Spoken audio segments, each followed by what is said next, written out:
Yo soy Joaquín Rey y esto es La Voz del 21. La coyuntura política de esta semana tiene claramente efectos sobre nuestro futuro político, valga la redundancia, pero también y de manera profunda sobre nuestra situación económica, y este es un aspecto que no debemos descuidar. ¿Cuáles son estos efectos? ¿Cómo va a perjudicar el normal desenvolvimiento de la economía general y de nuestros bolsillos? Es algo que vamos a conversar con Marcel Ramírez. Él es docente de la Escuela de Gestión Pública de la Universidad del Pacífico. Marcel, ¿cómo estás? ¿Cómo estás, Joaquín? Gracias por la invitación. A ti por venir. Quisiera empezar con esta pregunta. Ya todos sabíamos que iba a ser un año bastante movido en lo político.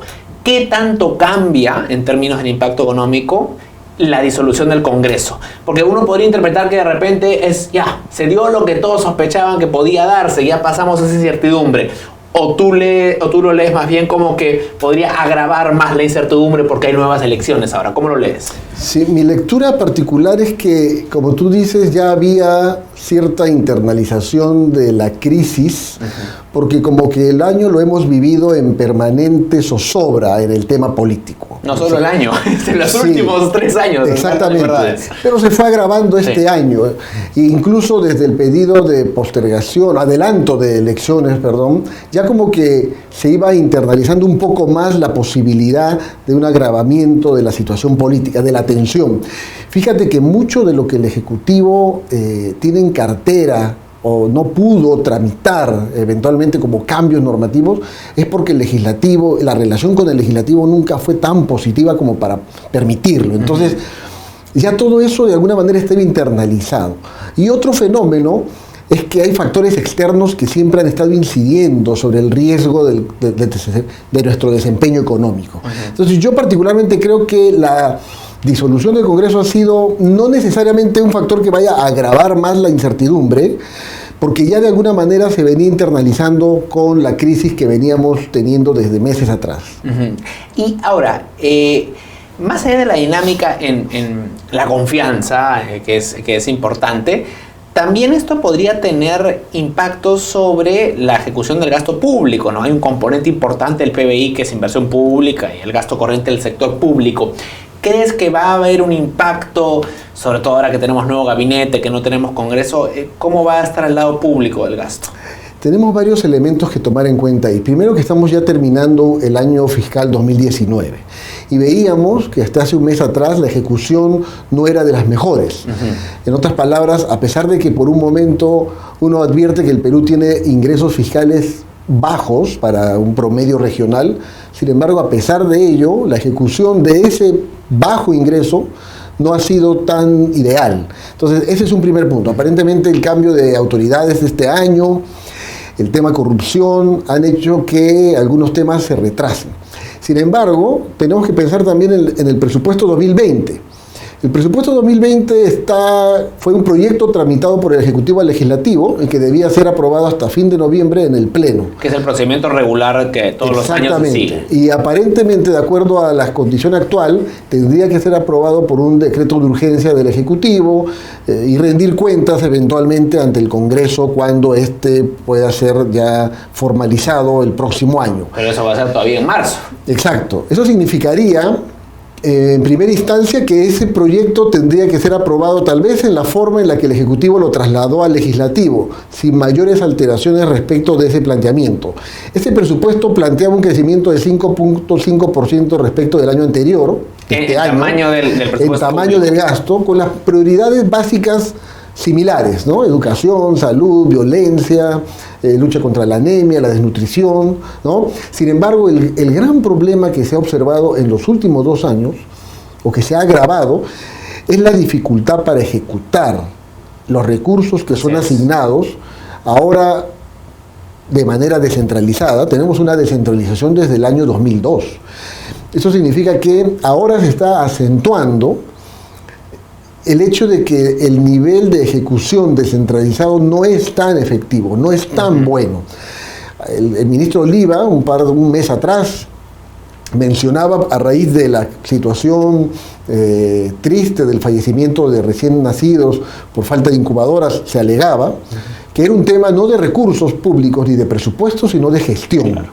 Entonces, ahí hay un problema, una lectura doble. Primero, es como que el MEF dice, no es un tema mío, el recurso lo entrego, es un tema del área operativa que ejecuta. Pero por otro lado, la pregunta es, ¿quién está preocupándose porque esas competencias para ejecutar estén a la altura de las expectativas?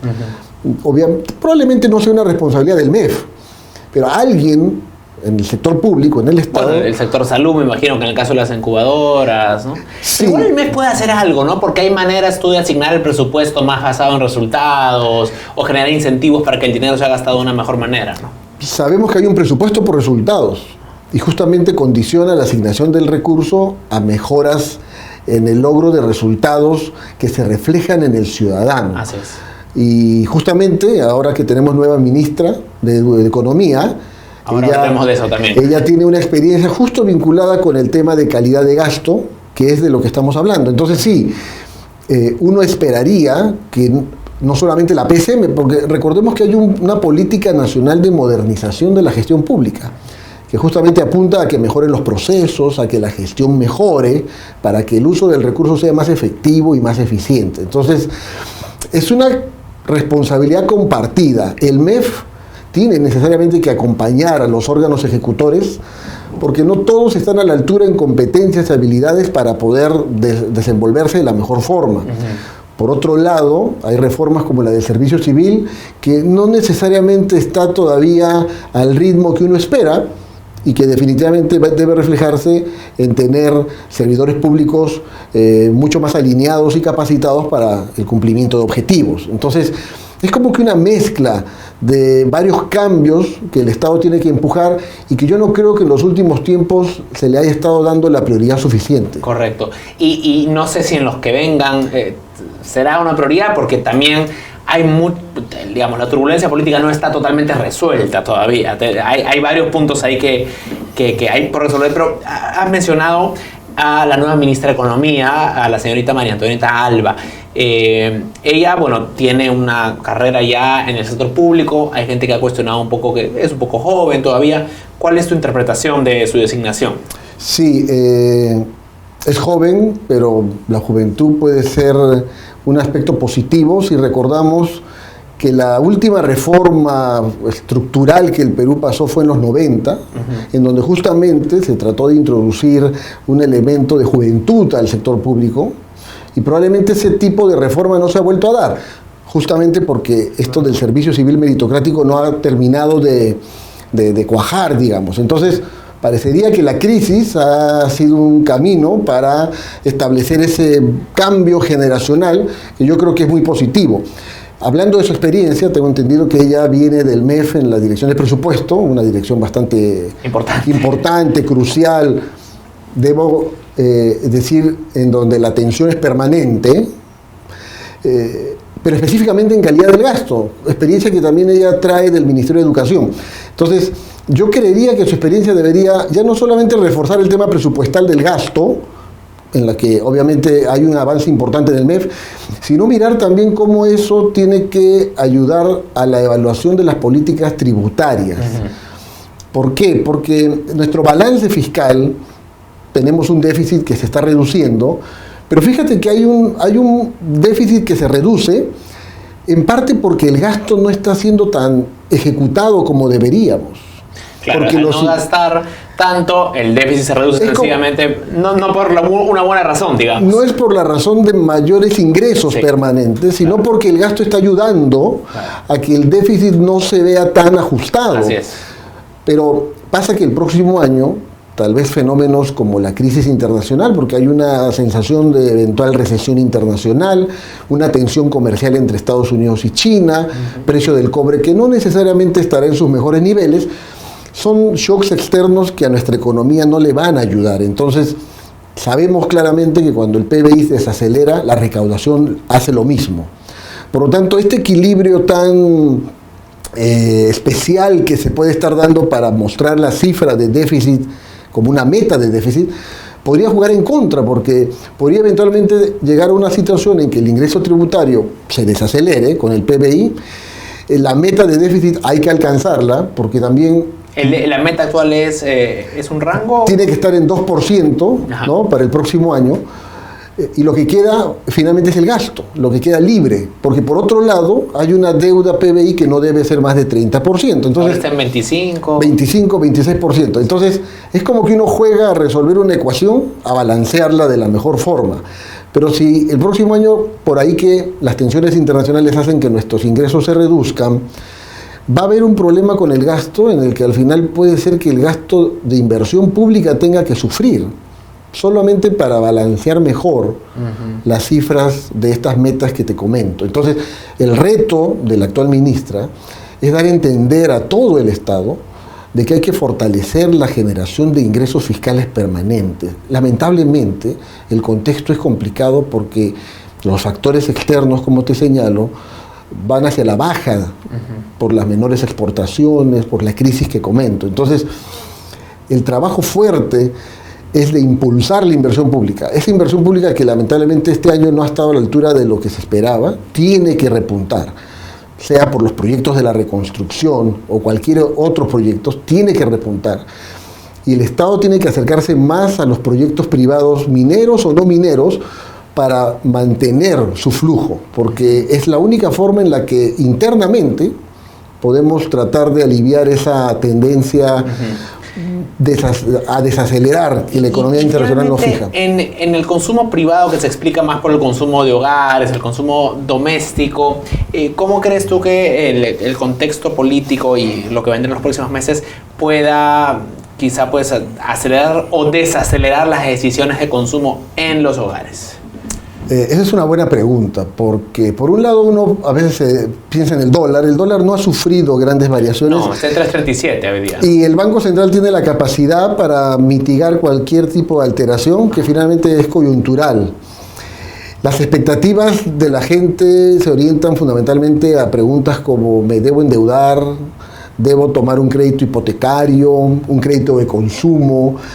Y lo que probablemente se observe en los próximos meses es que las empresas también lo piensen un poco más antes de contratar más personal.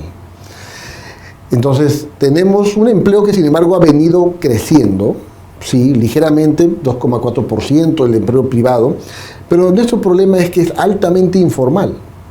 El 90% del empleo de las micro y pequeñas empresas es informal, aunque claro, el 72% es el promedio nacional. Entonces, tenemos que ser bastante cautelosos y el Estado y el gobierno actual tienen que dar señales claras del rumbo económico que le va a dar en los próximos meses. Yo diría que las autoridades tienen que fijar metas bien claras, incluso mes a mes, porque necesita darle certeza en lo posible a los consumidores, así como a las empresas, porque los consumidores también tomamos decisiones permanentemente.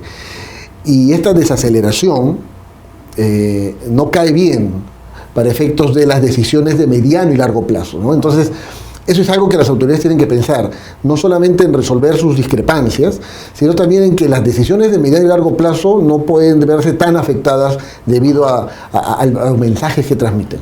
Una última pregunta. La inflación está controlada y surge la pregunta de si es que una nueva bajada de tasa de interés podría ser una política que ayude a una reactivación. ¿Tú crees que es un escenario probable? El Banco Central redujo su tasa hace 1 o 2 meses más o menos. El Banco Central siempre tiene esa posibilidad. No hay falta de liquidez. Los bancos tienen liquidez justamente a raíz de esta reducción de la tasa. Financiamiento privado existe. Entonces, yo creo que el Banco Central, y es cierto, la inflación está dentro de los parámetros esperados. Yo creo que el Banco Central eventualmente podría pensar en una reducción adicional de la tasa si es que se ve. Yo creo que para el próximo año, si es que se ve que la tendencia del shock externo es más seria de la que se viene sintiendo en este momento. Fíjate que el marco macroeconómico proyectaba el crecimiento de este año a 3,4 y el Banco Central ya ha dicho hace muy pocos días que es 2,7. Y algunos señalan que incluso puede ser menor que el 2,7. Entonces, el Banco Central tiene que estar alerta de ver cuáles son los factores que pueden estar ahí llevando a la baja ese crecimiento. Correcto. Para ver si mueve la tasa de interés una vez más. Pero este año por lo menos... Yo creo que este año ya no, porque en realidad sí hay recursos, hay financiamiento, hay tasas bajas, y deberían eventualmente... Lo que sí hay que dar es estabilidad para la decisión, porque pueden haber tasas bajas y recursos para financiamiento, pero la inestabilidad impide que yo pueda tomar una buena decisión y tomar esos recursos. Correcto, Marcel, te agradezco mucho. Ha sido muy claro. Muy amable, gracias. Marcel Ramírez, docente de la Escuela de Gestión Pública de la Universidad del Pacífico, analizando los impactos sobre nuestra economía de la actual coyuntura política. Sigan atentos a la programación de Perú 21 Televisión. Con permiso.